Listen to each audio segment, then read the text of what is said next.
Hi there, this is Allison with Let's Go Travel Tips. Today is Sunday, it's August 14th of 2022, and we have a lot to talk about, and I decided today I want to start off with something fun, so we're going to start there.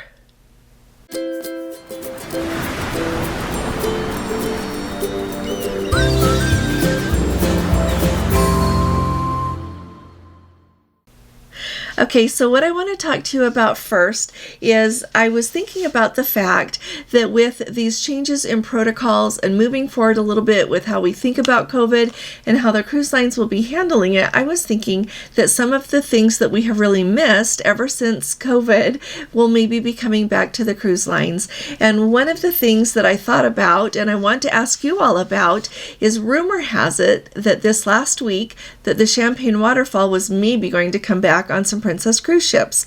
And if anyone's been on a Princess cruise ship and had the Champagne Waterfall come back, will you let me know? Like very specifically, I heard a rumor about the Royal Princess. I've not heard from anyone who is sailing on the Royal Princess right now or has this last week. And so will you let us know if you're on that ship or any other ship, or if you are even on another cruise line and you have noticed something come back that we have been missing for a long time, please put it in the comments below. And it also made me think about some of the things that I've really been missing ever since the cruising restart, and a couple of things occurred to me, and one of them is like the ship tour. They used to have it on Princess, and I know other cruise lines as well, that you could sign up for a ship tour, and it would cost, you had to pay the fee, but then you would get to go on an amazing ship tour, and they would take you all over, you would learn a lot, you would see a lot. Everyone said it was very worthwhile, worth the money. And so, like I said, we always thought we would get around to it, and we had not gotten around to it before COVID happened. And so when that comes back, I'm going to sign us up. We're going to definitely do that. So that's one thing I'm really looking forward to. Another thing that I have really noticed is not been quite so plentiful ever since the cruising restart, I feel like, and is like dancing in the evenings. So remember before COVID happened, you would have dancing like in several different venues going on, and it was often just based on the kind of music that you liked. And a little bit on the age group, maybe a little bit. Some of them I would see much younger people than myself in, but everyone was welcome, of course. But it seemed like since the cruising restart, there has just been not quite so much of that. I was really glad, like even last August when Gordon and I got to go on our first cruise after the restart there, they had a DJ up in the Hollywood Conservatory every evening, and so people that wanted to go dance up there by the pool up there and everything, that was really fun, and they had that, but it was really very limited. And then it really got much tighter, of course, when Omicron was going on. But like when we were on the Regal Princess end of May into June, there was a lot more going on there. And so I am really hoping that that is getting back in the full swing again, so that everyone can come and enjoy everything that they were looking forward to. So put in the comments some of the things that you're hoping that you get to see come back, and we'll all be really excited. And surely if you've been on a ship recently or will be on soon, let us know if you see something come back. Now, the next thing that I wanted to talk to you about a little bit is protocols again. And I know that you're probably really tired of this, and I know I'm kind of tired of talking about it, but I think it is really important to talk to you about it. In fact, today it's late at night, Saturday night, it's like 10 o'clock my time, but I wanted to talk to you about this so that we can be sure that everyone is really clear and discuss some things that I think need clarification, so that if you're going on a cruise really soon, or you're thinking about booking a cruise and you're wondering if you want to go through all that, so that you're really well prepared. So we're going to talk about that a little bit today, and then some other updates from people as well. So first of all, we have the big announcement that Princess made yesterday, since it's Saturday night here. On Friday, they made that huge announcement. And if you missed it, go ahead and watch my video from Friday. Actually, I have two on Friday, so if you missed one, you might want to catch whatever you missed. But anyway, they made this big announcement, and they have updated their protocols for sailings from the US and Canada, and from the UK and from Europe. Those are separate sections on their website. But instead of going through all of the different FAQs that they have, they just tuck that big announcement that they made yesterday close to the top there of those protocols, and they have not gone through and updated every FAQ. So I wanted to tell you that so that you could really be aware of that, so that you don't start reading through that and think things are not as they are. because, for example, sailings from the UK, now everyone boarding the ship who's vaccinated, and that's like current right now, just needs to do a COVID test within 3 days, and you attest at embarkation. Howard was so nice to let us know. He embarked in Southampton today. He said that all you have to do is they ask you at embarkation, you say, yes, I took a test, and it was negative. And so I don't want you reading through all of these different protocols, and then when they talk about exemptions down the road, you think, oh my goodness, I need an exemption. No, after September 6th, you don't. And so when I am really hoping that Princess will go through and correct everything and get it up to date with everything and how it will be also on September 6th, so that we all know what to expect, and it'll be really straightforward for everybody. And I'll keep my eye on that. But I just wanted you to be aware that as you look at that, some of it is old information that's not up to date. Some of it is up to date for right now, but not reflecting that September 6th change, and some of it's really far behind. So be aware as you look at that. Now, I have had several people who are going to be sailing to Canada, and I've had people ask me who will be sailing on Princess, Holland America, Norwegian, and Royal Caribbean, all of the major cruise lines sailing up there. And I want to let you know that it is really flat across the board, like right across the board of what is required if you are going to be sailing somewhere. If you are sailing to Canada, from Canada, or on a cruise that's going to visit Canada, which covers all the Alaskan cruises, you need to be prepared. You need to do your antigen test within 2 days. You need to do a PCR test within 72 hours. And you need to be vaccinated. And if you're not vaccinated, you need to have a medical exemption. Canada is not giving exemptions for anything else. And they have a whole process that you have to go through to get that exemption. So make sure that you're on top of that.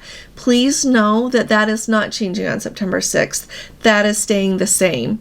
So indefinitely, until Canada changes their mind about it. We don't know when that's going to be. And so just plan that that's what you're going to have to do. I honestly would be very shocked if they change it before the end of the cruise season this year. I think that it's where it's going to be, simply because they're still doing random testing when you fly into one of their 4 major airports. They're very particular, and so I don't see that changing this year. If it would change, I think that would be splendid, but it doesn't look like it's on the horizon right now. So I wanted to make sure that you're aware of that. And like I said, that is across the board for all of the cruise lines. There are no updates. Somebody asked me about Holland America. Holland America has not made an announcement yet. I wonder if they will be right behind Princess and Carnival, since they're all held by the Carnival Corporation. But Holland America has not made an announcement about any of their sailings or changes to their protocols.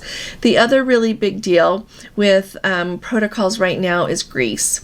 So if you look at the protocols that Greece lists on their website to come to Greece, they don't require a vaccine and they do not require a test.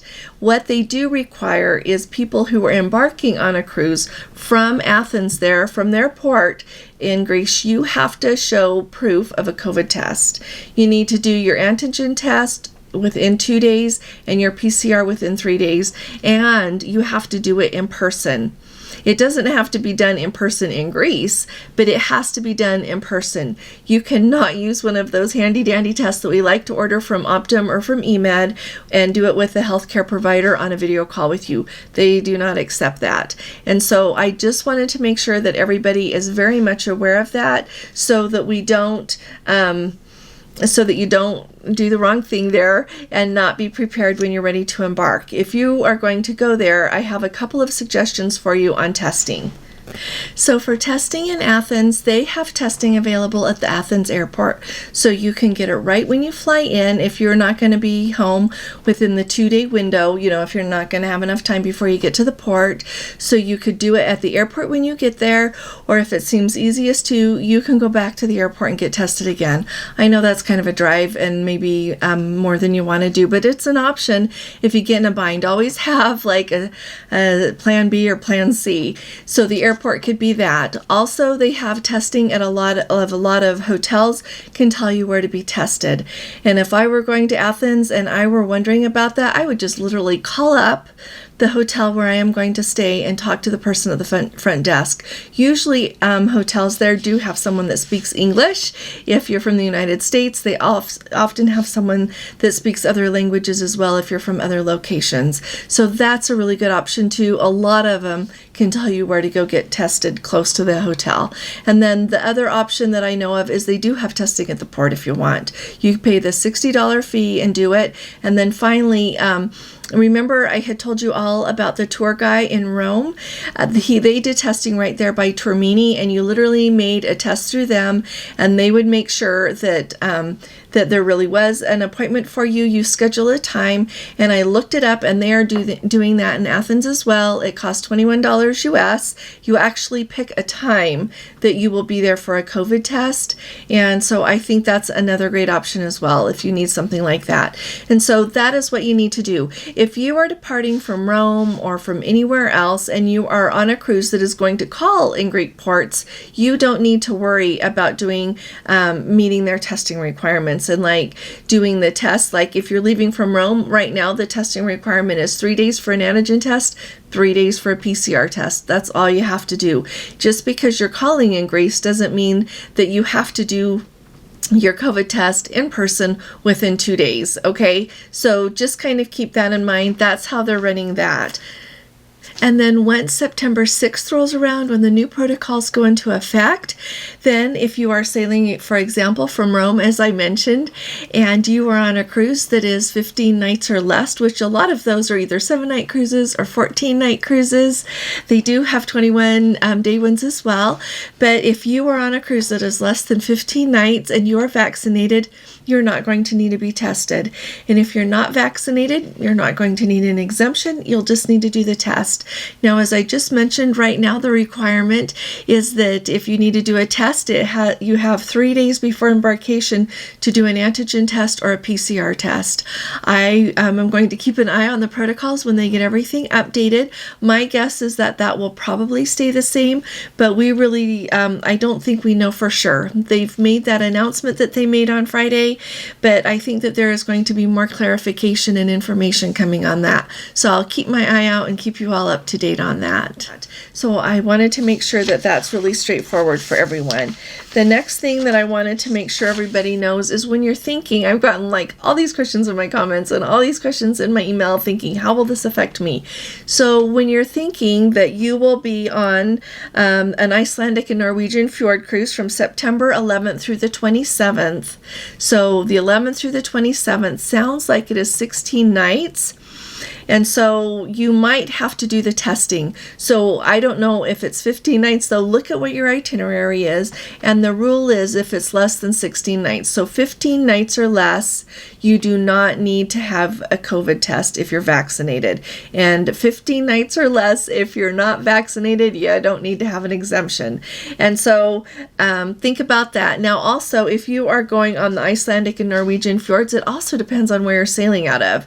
If you are sailing out of Southampton, then you come under the rule that for now you just need to do a test within 3 days and a test at embarkation that you have already taken it.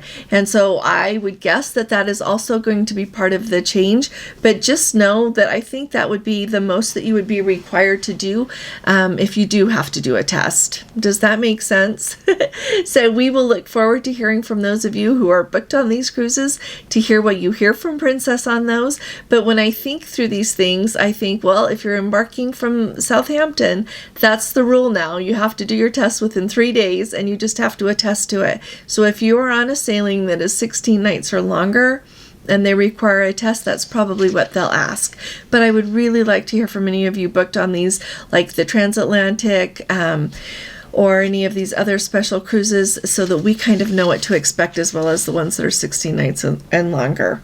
Alrighty, the next thing that I wanted to let you all know about, and this is really interesting to me, there's a lot of rumors going around about Sapphire Princess cruises being canceled. I've gotten a couple of emails with people telling me they think that their Sapphire Princess cruises has a good chance of being canceled, and I see it on a lot of, Gordon is my ear on the ground on Facebook groups, and he said that he has seen it in several places. And so if anybody has any information on that, would you share it with the rest of us? We'd really like to know. I know that we're worried because the Sapphire was supposed to restart and then she didn't, and then the Diamond was supposed to restart and then she didn't. And so let us know if you've heard anything at all, okay? Now, the last thing that I want to talk to you about is the fact that it's really interesting to me. So we have a Let's Go family member who just got off the Coral Princess. And if you didn't know this, the Coral Princess right now is sailing in Australia. And so they just got back from their cruise, and she said one thing that concerned her about Princess is having casino games on the door to the stateroom. And she said that her niece found a charge of $162 on their account, so they went down and talked to it and said that it was from the casino, and explained that it was part of the panel thing. And she said she didn't even know that she did anything. And so she had posted this on our Facebook group, I should add that. And so a couple of you were really kind and replied about it. And you said, it says prizes and click here. Then with a delay from clock number 1, you can actually tap again, thinking you didn't click properly, then see the screen flash by that said it cost you $20, but since you double clicked, it charges you. It then puts you in a drawing for a prize. And the few people that replied, they said, I agree, it's too deceiving and too easy to click, and they had to have charges reversed as well. So I have never heard of this before. So any of you who are on the Coral Princess, let us know a little bit more about that. Is that something to do with like the Premier package? Are they doing it with all the doors? Like, I don't even know what it is for. And so if any of you could add, enlighten us all a little bit about that, I would really appreciate it. And have any of you heard of that coming on any other princess ships? Because I could easily see that this could be a problem. And so this makes me want to remind you that if you are ever on the ship with someone, like it's your children or anyone that you are just concerned that they would maybe do charges and not even understand what it would be for, you can go down to guest services, and they can do something to make it so that charges can't, so that they can't order certain things with their medallion. Like if you have someone that is old enough to drink, but you don't want him drinking too much, whatever the scenario would be, you can make it so that there are limitations for things on their medallion. And you know what? If something like that was on my door, I would want him to make it so that I couldn't click on that and be charged for it, because what if we accidentally do that? It just doesn't make sense to me. So I would really like to hear from all of you that have been on the Coral Princess, and also if any of you have seen this on any other princess ships, because we haven't seen it yet, but since the restart I've only been on like the Majestic and the Caribbean Princess and the Regal. And so yeah, I would really like to hear from you all on that. And so thank you. Thank you for helping each other out. And this is a good time to remind you, if you're not a member of our Facebook group, you might want to join us. It's an amazing group. Like, you all exceed my expectations. And I have pretty high expectations. So thank you very much for everything that you do, and all the help that you give each other, and all the help and the love you give Gordon and I. You all are irreplaceable. So thank you very much. And if you haven't subscribed, will you please subscribe? We would love to have you with us all the time, and it would help you stay up to date as well. If you appreciate these updates, would you please give this video a thumbs up? I'll be talking to you all again really soon. You all take really good care. God bless you. Love you. Bye-bye.